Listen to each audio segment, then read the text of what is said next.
রাধে রাধে। তোমাদের সাথে আমি আজকে একটা নতুন মেহেন্দির ডিজাইনের প্রসেস শেয়ার করছি।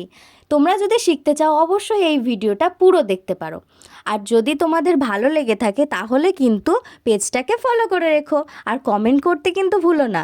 আজকে শুধু মেহেন্দির ডিজাইন না, আজকে তোমাদের এই মেহেন্দির ডিজাইনটাকে কিভাবে সারা জীবনের মতো প্রিজার্ভ করে রাখতে পারবে সেটার কিন্তু প্রসেস আমি তোমাদেরকে শিখিয়ে দেব। আর তোমরা যদি দেখতে চাও সেটা কিভাবে করবে তাহলে কিন্তু এর পুরো ভিডিওটা দেখতে হবে। তো দেখো আজকে আমি কিভাবে এটাকে বানালাম। এই পুরো মেহেন্দির ডিজাইনটাকে প্রথমেই আমি কিছু কিছু পাতা কলকা আর পদ্ম কলকা দিয়ে আমি করেছি। আর আমার কথা আটকে যায় এটা তো তোমরা সবাই জানো। আর প্রথমেই কিন্তু আমি বলে রাখি যে এটাকে পুরো ড্রাই হতে দেবে ডিজাইনটা, তারপরে ফেভিকল আঠা দিয়ে হালকা হাতে বুলিয়ে রাখবে যাতে তোমাদের সব সময়ের জন্য মেহেন্দিটার ডিজাইন একই রকম থাকে। আর কেমন হয়েছে কমেন্ট করতে